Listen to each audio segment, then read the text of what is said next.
नमस्कार, आप देख रहे हैं न्यूज़ पीआर। मैं हूं आदेशपुरी। बिहार का मानसून सत्र समाप्त हो गया, लेकिन कुछ प्रश्न ऐसे हैं जिनके जवाब अभी बाकी है।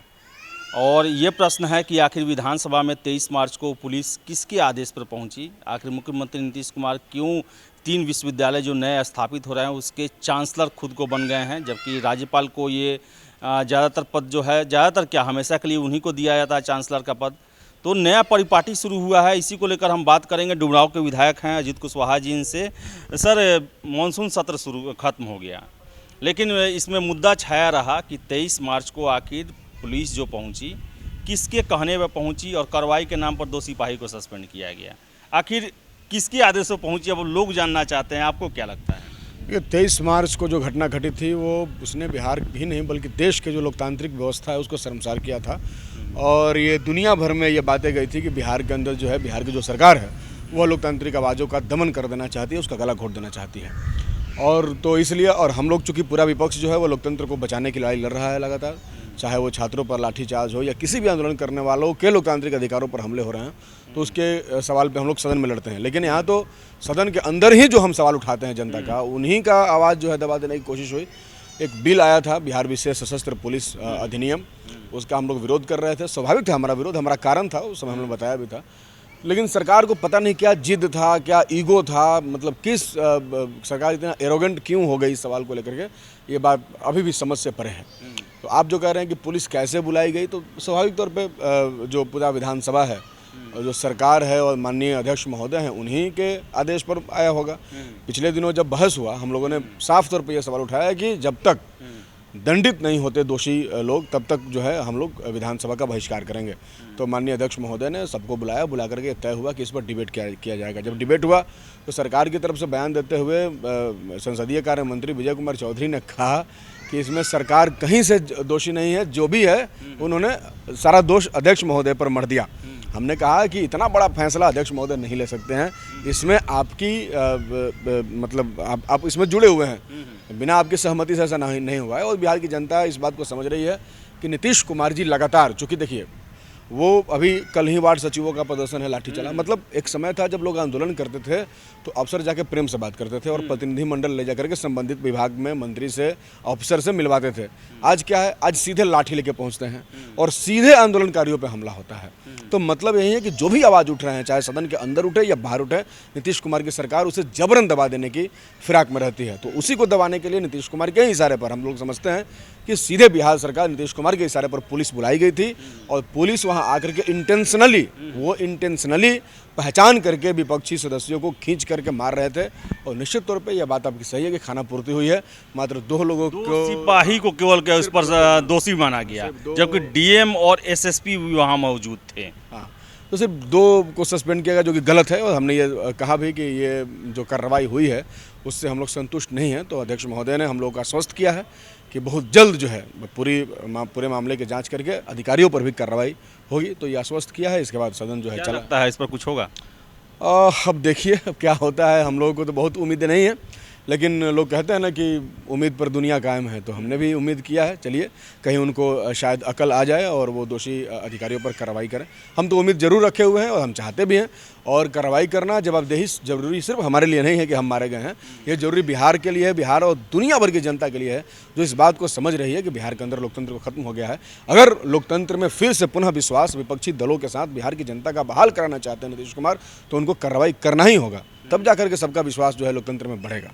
एक और प्रश्न है कि जैसे कि राज्य में जितने भी विश्वविद्यालय बनते हैं उसके पदेन अध्यक्ष होते हैं राज्यपाल, स्पीकर, वह उसके ये होते हैं चांसलर। पहली बार हुआ बिहार में 3 जो है विश्वविद्यालय मेडिकल, इंजीनियरिंग और खेल के बन रहे हैं और चांसलर नीतीश कुमार बन गए। कारण क्या है? क्या राज्यपाल पर उनको भरोसा नहीं है क्या? देखिए, लंबे समय से राज्यपाल महोदय लोग भी और सरकार दोनों बदनाम रही है, वीसी नियुक्ति में, रजिस्ट्रार के नियुक्ति में और तमाम तरह के अधिकारियों की नियुक्ति में। हमने सुना है कि कुलपतियों की नियुक्ति में लाखों लाख रुपयों का धंधा होता है।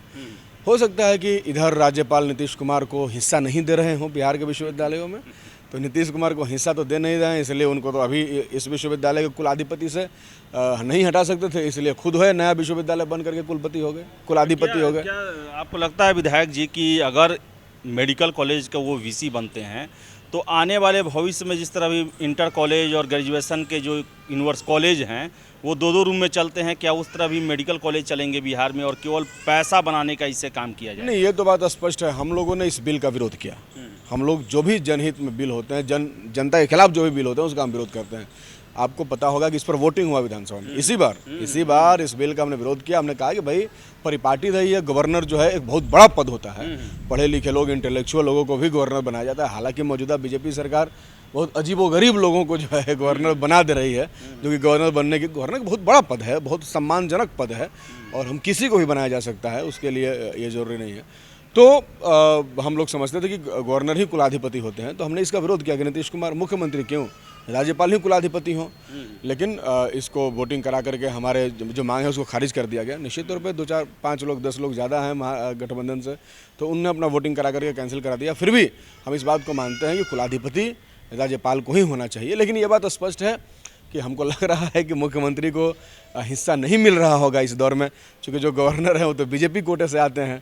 नीतीश कुमार को कुछ मिल नहीं रहा होगा, नीतीश कुमार की पार्टी को कुछ नहीं मिल रहा होगा, इसलिए इन्होंने खुद ही नया विश्वविद्यालय बना लिया और कुलाधिपति हो गए। तो खैर, तो ये बात तो स्पष्ट है कि निश्चित तौर पे चूँकि कुलाधिपति बनने का एक मुख्यमंत्री का कोई बहुत बड़ा मकसद तो है नहीं, उसमें वो क्या करेंगे, ये तो ठीक परिपाटी शुरू नहीं हो पा रही है। लेकिन देखते हैं आगे क्या क्या होता है। लेकिन ये स्पष्ट है कि इसमें कुछ ना कुछ हिस्सेदारी का मैटर है। ये जातिगत जो जनगणना की बात हो रही है, आज तेजस्वी और नीतीश कुमार साथ मिले बैठे बात हुआ, चिट्ठी भी लिखेंगे नीतीश कुमार, क्या आपका क्या स्टैंड है और क्या बिहार में जातिगत जनगणना पूरे देश में होना चाहिए? बिल्कुल, हम लोग मानते हैं कि जातिगत जनगणना पूरे देश में होना चाहिए। हमारी पार्टी भी इस मांग के समर्थन में है, क्योंकि जनगणना करने से क्या ही हो जाएगा। देश में चूँकि कास्ट एग्जिस्ट करता है, सभी चीज़ों की गणना हो रही है, तो जातियों की भी जनगणना हो जाए। क्यों नहीं केंद्र सरकार भाग रही करा? सरकार क्यों भाग रही है, समझ से परे है। अभी तक इसके लिए कोई स्पेशल तर्क भी उन्होंने नहीं दिया।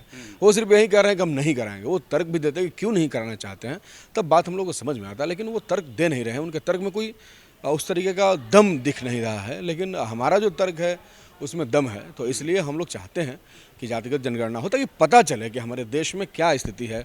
जातियों का जब जनगणना होगा तो उन जातियों के अंदर वर्गों के बारे में जानकारी होगी, उस जाति के अंदर कितनी गरीबी है, कितनी भुखमरी है, कितनी बेचारी है, कितनी लाचारी है, क्या समस्याएं पल रही हैं। तो चूँकि भारतीय समाज को एक तरीके से कास्ट के माध्यम से आइडेंटिफाई भी किया जाता है, एक आदमी की पहचान भी, तो इसलिए जातिगत जनगणना बहुत इंपॉर्टेंट है। और हम लोग तो चाहते हैं कि जातिगत जनगणना हो, और हम केंद्र सरकार से ये मांग करेंगे कि जातिगत जनगणना पूरे देश में कराई जाए। एक और प्रश्न है, युवाओं से संबंधित प्रश्न है। जब विधानसभा का चुनाव हो रहा था, तेजस्वी जी ने कहा था कि 4.5-5 लाख के आसपास जो है बिहार में सरकारी पद खाली हैं। कुछ दिन पहले ही ये नोटिफिकेशन जनरल एडमिनिस्ट्रेशन डिपार्टमेंट के द्वारा निकाला गया कि जो लोग रिटायर किए हैं उन्हीं को संविदा पर रखा जाएगा। इतना बड़ा बेरोजगारों का फौज है, कुछ नौकरियां निकलती हैं, लेकिन सरकार क्यों नहीं नए लोगों को मौका देती है कि जो रिटायर्ड हैं उन्हीं को मौका दिया जा रहा है? सरकार देखिए काम चलाओ पद्धति के माध्यम से बिहार का काम चलाना चाहती है, और बिहार और देश भर में सरकार अब जैसे कि हमारे स्टेट का कंसेप्ट है कि हम लोग वेलफेयर स्टेट हैं, कल्याणकारी राज्य हैं, जहां जब कोई कल्याणकारी राज्य किसी व्यक्ति को नौकरी देता है तो नौकरी देने का मतलब सिर्फ स्टेट का काम करना नहीं होता है, बल्कि उस व्यक्ति का बेहतर ज़िंदगी हो, ये भी स्टेट की जिम्मेदारी होती है। लेकिन चूंकि अब धीरे धीरे हमारा राज्य जो है वो वेलफेयर स्टेट से अपना कंसेप्ट चेंज करके एक शोषक जो राज्य होता है, जो सिर्फ लोगों से काम लेना चाहता है, शोषण करना चाहता है, उतना ही पूंजी, उतना ही उसको मेहनताना देना चाहता है जितना उससे मेहनत या अधिकांश श्रम ज़्यादा कराता है और उसको मेहनताना कम दे देता है। जैसे आप देख लीजिए कि अनुबंध पर जितनी बहालियाँ हुई हैं, चाहे वो शिक्षक की बहाली हो, चाहे वो कर्मचारियों की बहाली हो, चाहे आंगनबाड़ी सेविकाओं की बहाली हो, रसोइयों की बहाली हो, जो भी अनुबंध पर बहाली है, आप देख लीजिए कि उनको सम्मानजनक वेतन नहीं मिलता है। तो सरकार कहीं ना कहीं काम चलाऊं तरीके से कैसे हो काम निकाल लेना है, इसलिए वो रिटायर कर्मी जानते हैं कि वो तो अपने अधिकारों के लिए लड़ेंगे नहीं, वो चंद पैसों के लिए काम करेंगे और उनको भी तो फुल पेमेंट देंगे नहीं, आधा पेमेंट पे काम कराएंगे। तो जब आधा पेमेंट पे ही काम हो रहा है तो फुल पेमेंट पे काम देने का क्या मतलब है? मतलब स्पष्ट है कि सरकार अब कल्याणकारी स्टेट, जिसमें वो एक आदमी को रोजगार इसलिए देना चाहते हैं क्योंकि उसका ज़िंदगी बेहतर हो। अब सरकार किसी की ज़िंदगी से इसको कोई मतलब नहीं है, कैसे हो अपना काम चलाए, है ना। वो सुने ना भोजपुरी में, अपना काम बनता तो भाड़ में जाए जनता, तो जनता से मतलब इनका नहीं है। विधायक जी, एक और प्रश्न है बहुत STET को लेकर। आपको क्या लगता है कि बिहार में जो शिक्षक की भर्ती प्रक्रिया है वो सबसे ज़्यादा उलझाऊ, झंझट वाला, और जिसमें छात्र और नियोजन केंद्र को ही नहीं पता है कि क्या क्या करना है, क्यों ऐसा बनाया गया ना है? सिर्फ शिक्षकों की भर्ती प्रक्रिया बल्कि तमाम भर्ती प्रक्रियाओं में दोष है। कल मैंने एक अभियंताओं का सवाल उठाया, है ना, गेट पास करके अभियंता यहाँ कई सारे विभागों में आप देखिएगा, भवन निर्माण में, पथ निर्माण में, ग्रामीण कार्य विभाग में उनको नौकरी दी गई है। 3 साल पहले वो उन लोगों ने ज्वाइन किया। बताइए गेट कितना बड़ा एग्जाम होता है। सारे टैलेंटेड बच्चे हैं, सबने NIT से किया है, कोई NIT पटना से किया है, कोई NIT कहीं कहीं से किया है, सब पढ़े लिखे हमारे देश के भविष्य हैं। अब उनके सरकार ने वादा किया था कि आप लोग नौकरी ज्वाइन कर लीजिए, आपका स्थायीकरण कर देंगे। लेकिन 3 साल बीत गया। छात्रों ने मुझसे कहा कि अभी तो कुछ दिन पहले हम लोग को तो उम्मीद ही नहीं था, मैकेनिकल सेक्टर के 4 बच्चों को नौकरी से बाहर निकाल दिया गया। तो उनको एक खतरा था। उनका सवाल मैंने उठाया कल ही विधानसभा में कि उनको स्थायीकरण किया जाए। बताइए इतने पढ़े लिखे लोग, उनको आप स्थायी नौकरी नहीं दे पा रहे हैं, उनकी ज़िंदगी खतरे में है। बेचारे इतना पढ़ लिख करके, इतना खर्चा करके आए और नौकरी कर रहे हैं और उनको डर लगा हुआ है कल सरकार कहीं हमको बाहर ना निकाल दे। तो इसलिए सिर्फ शिक्षकों का नहीं बल्कि तमाम चीज़ों में अनुबंध पर बहालियाँ हो रही हैं। आप कह रहे थे ना कि अभी कि इतना पद खाली है, हम तो कह रहे हैं कि सिर्फ शिक्षकों के पद 4 लाख से ज़्यादा खाली हैं। बिहार में बहुत सारे पद खाली हैं, कई सारे पद जो कि अब आपको खाली नहीं दिखते, वो पद खाली नहीं है बल्कि पद को ही ख़त्म कर दिया सरकार ने। अभी केंद्र सरकार ने 4th ग्रेड के तमाम पदों को ख़त्म कर दिया है और उसी तर्ज पर तमाम राज्य की सरकारें भी कर रही हैं। मतलब साफ है कि 4th ग्रेड का जो काम होगा वो NGO के माध्यम से, कॉन्ट्रैक्ट के माध्यम से कराया जाएगा, जैसे सफाई का काम, फलना चिलना का काम। तो ये 19 लाख का आंकड़ा कैसे पूरा होगा? 19 लाख का आंकड़ा सरकार को नहीं पूरा करना है। सरकार ने रोल बैक कर लिया अपने मुद्दों का। हमने कहा कि आपने 19 लाख नौकरी का जो वादा किया था उसको पूरा कीजिए, तो उसके जवाब में उन्होंने कहा कि नहीं, हम तो 19 लाख नौकरी देने की बात नहीं कहते, हम तो 19 लाख लोगों को लोन दे रहे हैं, जो उन्होंने एक लोन का सिस्टम जारी किया है। तो हमने कहा अरे भाई साहब, इस देश में या किसी भी देश में लोन देना, रोजगार देना थोड़े होता है। लोन तो सरकार ऐसे ही देती है, और सरकार क्या देती है? लोन तो बैंक देता है। आप तो मान लीजिए गारंटर बन जाते हैं और क्या होता है। तो लोन देना नौकरी देना नहीं होता। तो नीतीश कुमार की सरकार किसी को नौकरी देने का मंसूबा नहीं रखती है। आज बिहार भर के नौजवान जो लड़ रहे हैं सड़कों पे, इसी वजह से थोड़ा बहुत नौकरियां मिल रही है।